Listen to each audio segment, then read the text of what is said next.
Hey friends, how you guys doing? Just puttering away. You guys can tell, gotten decent amount of work done today. Doing the final tweaks to Buckins 850. I want to show you guys a few little details on this saw, but the main thing is this McCullough, like many of them, the anti-vibe for the rear handle is disintegrated. And I'll show you guys that. It's kind of bothering me, so I'm gonna do something about it. I'm gonna do a McCullough rear handle life hack. I think this is gonna work, friends. I'm not sure, but I was looking at this the other day, and it was really bothering me. That's the rear anti-vibe for the saw. Just keeps it a little bit smoother. So I'm gonna try and fix this. Let's get in a little bit closer, and I'll show you guys what I'm planning to do. Okay, all these 850s have this little bushing that goes in the back of the handle right here. Okay, you guys see that? Now, what ends up happening, McCullough must have used a lot of natural rubber in their products, kind of old school, but they disintegrate. So this one's pretty much completely detached, and what ends up happening is your rear handle just flops around. Not the best. When you're falling in that, one thing about these, if the mounts are no good, and I'll show you guys this. I'm still learning the Macs, but if the mounts are no good on these, the whole saw can rock. Okay, the whole saw can rock in the chassis, and you can end up getting crooked cuts, is what I've found. So the Super Pro is doing that until we fix the AV mounts. Okay, so just going over this thing, I'm going to be packing this thing today. So the other thing I'm going to show you guys is how I pack chainsaws. You want to pack them good so that they go to their destination. We'll talk about that later on in this video. Okay, so I got this grommet here, and it's really bothering me, friends. It's like most guys probably, it is what it is, right? But I was thinking, you know, because I'm so bothered, I think this will probably work, friends. It's a valve stem, right? I think it'll fit in there. I'm not sure, and I just come up with this. So, here, friends, let's take our big knife, and all I'm going to do is, I'm just going to roll this thing on the bench. Try and cut this fairly straight. What do they call this? Little redneck ingenuity? Backwoods stuff. Okay. Okay, so there's the end of that. I'm just going to grab these. I'm always looking for ways to keep these old saws going. And you guys know McCullough parts are getting very, very difficult to find. Year by year, it seems they're just more trouble. I'm just going to go touch this up on my bench grinder. Okay, make it nice. Okay, I touched it up on the old bench grinder. There you go. As good as I could. Now, let's see. Let's see if this fits in the handle first of all. I'm not even sure if this bolt is going to fit through here. Let's get you guys set up. Anyhow, let's see. How does this fit? Okay, this is just a standard valve stem. Okay, will it fit in there? I wonder. Okay, it may not. I wonder if I can. Oh, it's real close, friends. I bet you we can do something with that. Okay, I'm just going to put this back on my grinder and just make it slightly smaller so it'll fit in this hole. Okay, I made it just a little bit smaller. Let's see if this will fit in there. Oh, it's close. So, okay, let's take a little bit more off. Okay. Perfecto. Pretty close to the original one. Sticks out exactly the same amount. Okay. Now, look at that. That's going to be darn near perfect, I reckon. Yep. Okay, I'm just going to do some trimming and fitting, and let's see if we can make this work. Okay, friends, there you go. That looks factory. You pretty much couldn't tell the difference, other than that one's a little inset, but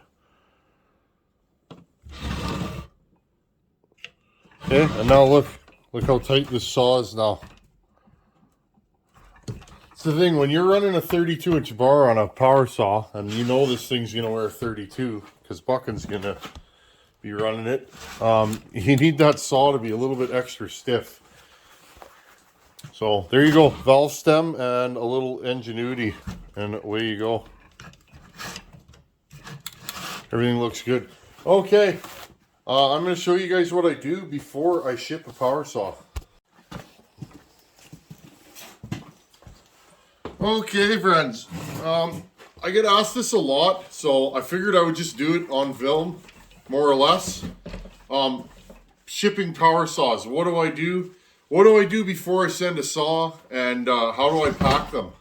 So, first thing I do, friends, before I send a saw is I take my screwdriver and I make sure, or whatever, okay? Screwdriver, Allen key, and I make sure all the fasteners are tight. Okay?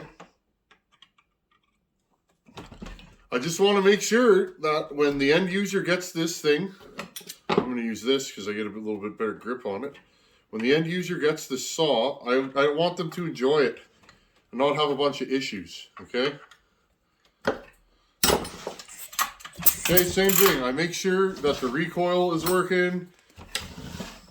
Okay, check underneath here. Everything's good. Fuel line's good. Okay, just make sure that everything's clean, shiny, tight. This is your last chance, friends, and then that's it. The saw's gone. You won't see it anymore. You know what I mean? It's kind of sad, actually.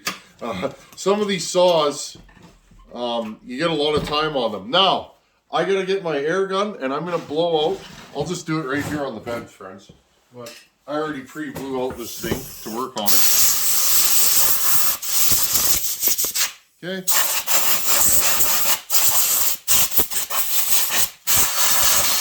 Go in there and just get out all the dust and debris.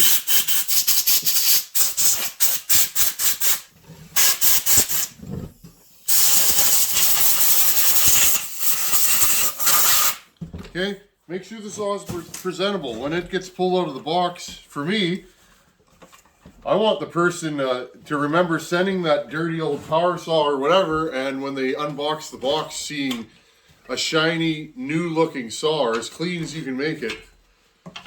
I do this for fun, and I spend a lot of time cleaning and just making sure that everything's right. Okay? So, now that this saw is pretty presentable, I'm just going to wipe it down one more time. Again, if you use brake clean or any of that kind of stuff, try it on an area where you can't see to make sure that it's not going to take any of the paint off, okay? Super important. Now, I know I only use certain kinds of brake clean, so I know that this stuff's super gentle on paint. Carb cleaner's a no-go. Ask me how I know that. I wiped up one of my saws down with carb cleaner years ago and took all the paint off. Whoops.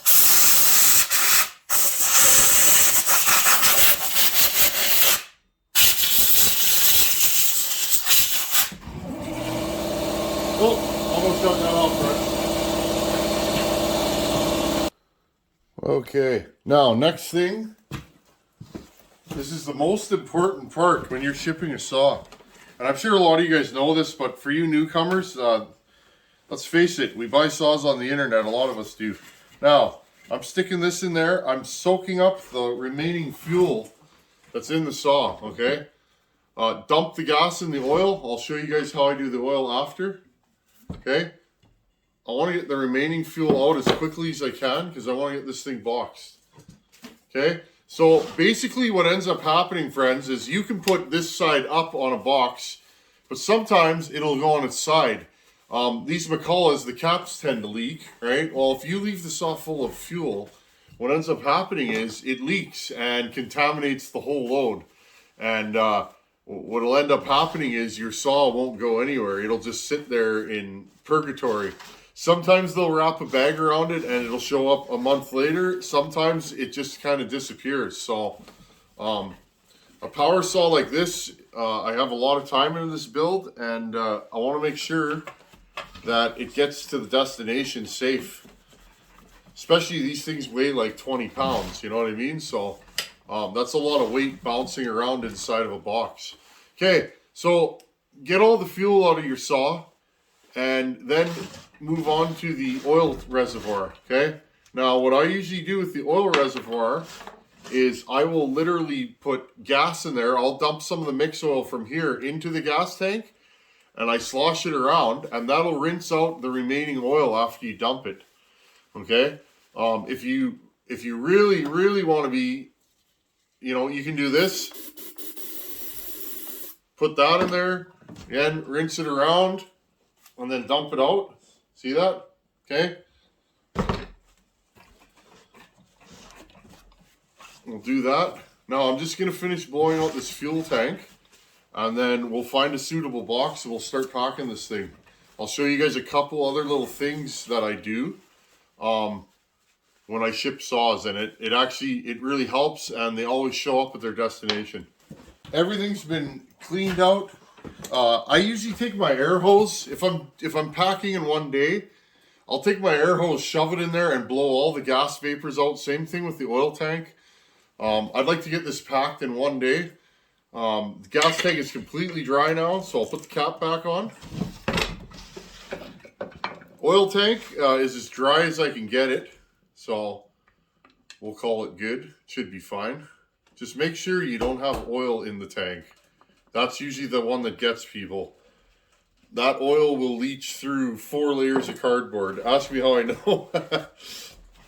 So, just thought I'd show you guys this. Prepping a saw for shipping.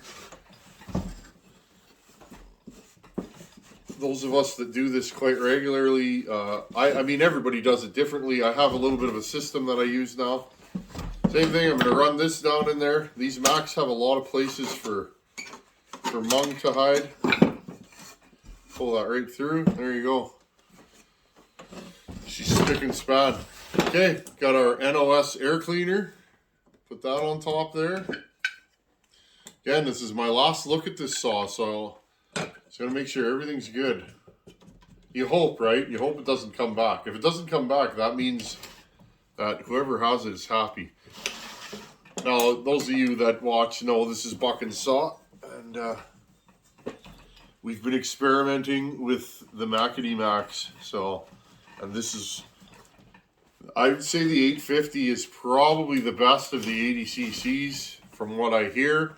Again, I don't have a huge, I don't have a lot of Mac experiences, friends, but what I do have is a lot of friends that run Macs and access to people. But my experience is these 850s out of the box, they're decent.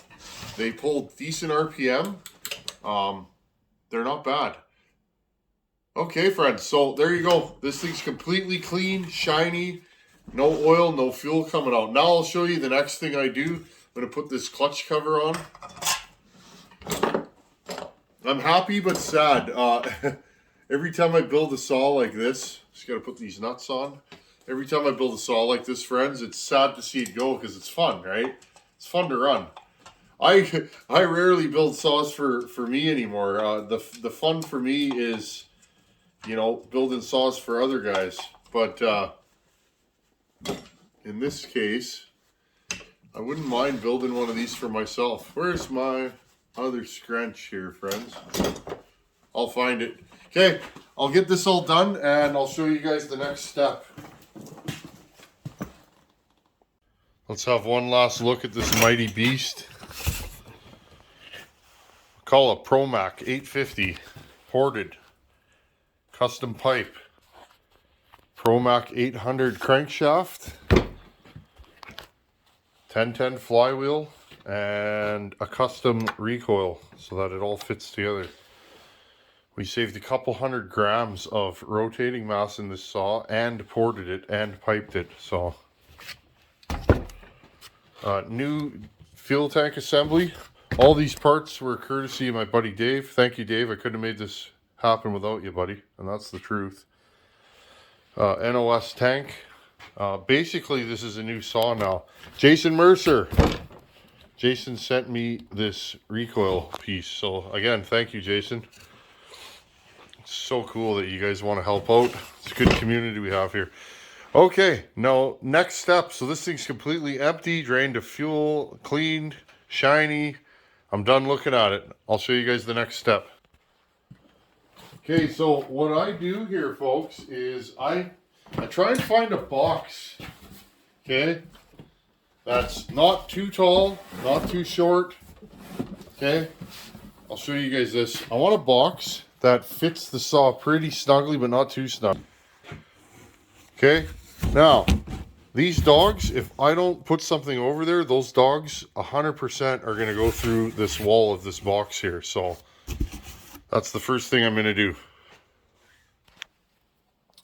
Okay, so what I usually do, I'll take a couple of heavy pieces of cardboard, and all I'm doing is running these into the dogs. The first one, okay, and then the second one's just going to go right there. Now, this is not my idea. I'm just going to pause this here. Okay, a bunch of you guys do this, and I thought that's a heck of a good idea. Okay, take a plastic bag, put the saw in a plastic bag. That way, if it does leak, and I've seen this, if it leaks, it's going to leak into the plastic bag. Okay.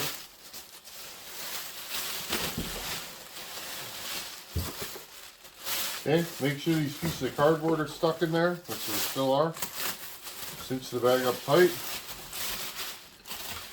There we go. Get all the air out. Yeah, this idea, I've gotten a few saws bagged, and they leaked a little, but nothing came out. Okay, now I'll just take this down. Okay, and then the only other thing I do special to my box is I put a secondary piece of cardboard on the bottom of it just to take the weight. Pick this off. Dogs are on this side. Okay, slide it down in there. Now what I'm going to do is I'm going to make packing and fill up the space in front of the saw so that it doesn't move forward and those dogs can't hit. Okay friends, here's the power saw. I just put boxes and cardboard in there just to keep it from moving. You don't want the saw sliding around in the box. Okay, and the rest of it I'll just fill with. Okay, and the rest of it I'll just fill up with this stuff. It's kind of messy, but it fills it nice without adding any more weight. Okay, just fill up the space. There you go, put that down there. And there you guys go. Fold this in. Right here. Rip off the old address and stuff. There you go, friends. And tape it up. And we have one power saw ready to ship. This is exciting. I've been working on this one. I've had this saw for a while. But they're not done until they're done. No matter how long it takes. That's just how I am. They gotta be right. I wanted to make sure that this saw was gonna be just so. I had to run it one more time just to make sure, friends. And I'm pretty happy with it.